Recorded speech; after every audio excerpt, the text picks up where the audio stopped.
Kampung Budaya Wangun nyaeta salah sahiji kampung anu lokasina aya di Kabupaten Bandung. Tepatna di Kampung Wangun, Desa Pasir Mulya, Kecamatan Banjaran. Kampung Budaya Wangun ieu mangrupikan salah sahiji bentuk kaarifan lokal budaya Sunda, di mana kaarifan lokal teh diartikeun mangrupakeun bagian tina salah sahiji budaya nyaeta anu aya di masyarakat jeung teu bisa dipisahkeun jeung bahasa kalangan masyarakat eta. Salah sahiji contoh tina kaarifan lokal budaya Sunda anu aya di kampung ieu teh nyaeta kayaan imah-imah wargana, di mana aya sekitar 30 hiji imah anu diwangun jeung ngabogaan arsitektur anu sarua kabeh. Ti mimiti material anu ngeunaan bahan nu digunakeun pikeun ngawangun imah anu aya di kampung ieu teh nyaeta tina bilik awi. Tuluy imah-imah di kampung ieu teh ngabogaan bentuk anu sarua, mimiti jendela, panto, suhunan, bale, warna jeung modelna. Kampung ieu dihuni ku sakitar 150 nepi 200 jalma. Kampung Budaya Wangun ayana di kaki Gunung Puntang anu beunghar ku pepelakan kopi. Kampung ieu teh mangrupikan salah sahiji tina 10 kampung anu aya di Desa Pasir Mulya. Masyarakat di daerah ieu mayoritas mata pencaharianna nyaeta mangrupa petani kopi. Warga atawa penduduk di Kampung Wangun ngajunjung luhur kana budaya Sunda anu dikenal somea.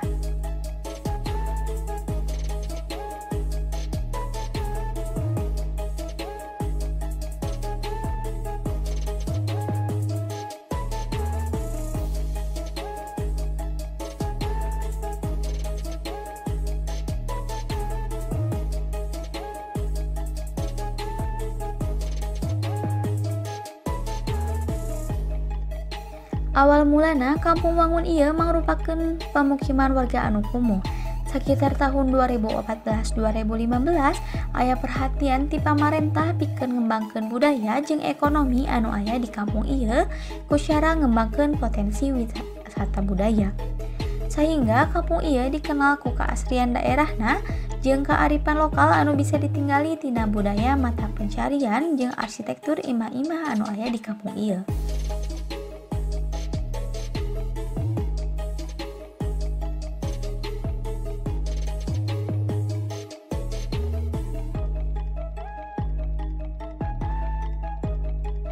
Kampung Budaya Wangun ieu dibangun dina dasar sosial budaya anu hartina pikeun ningkatkeun sisi seni jeung budaya daerah dina artian di dieu nyaeta budaya Sunda anu jarang dipagihan di kota. Maka ayana Kampung Budaya Wangun merupakan hiji aksi anu bisa digawean pikeun pelestarian budaya Sunda anu jadi kaunikan daerah eta.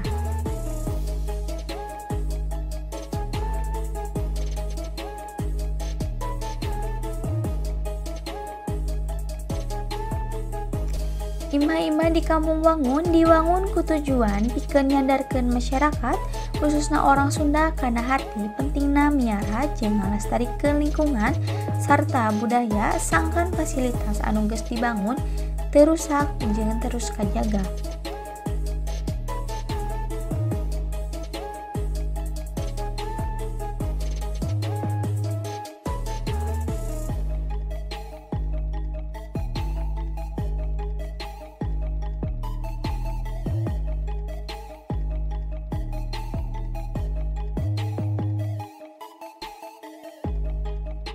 Kearifan lokal anu jadi ciri khas tina wangunan imah anu aya di kampung ieu teh nyaeta konsep imah panggung anu jadi budaya atawa adatna imah Sunda.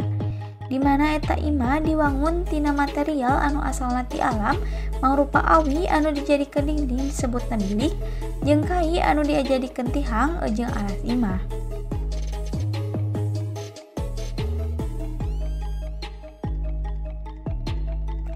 Imah khas adat Sunda ngabogaan tangga anu disebut golodog. Golodog teh dijieun tina awi atawa kai tea. Biasana ngabogaan henteu leuwih ti 3 anak tangga. Fungsina teh salian pikeun naek ka imah, golodog oge digunakeun pikeun ngabersihkeun suku saacan naek ka jero imah. Salian eta imah panggung ngabogaan panyanggah di handapna mangrupa batu. Kitu halna jeung imah anu aya di Kampung Mangun ieu nyaeta ngabogaan konsep imah panggung khas Sunda.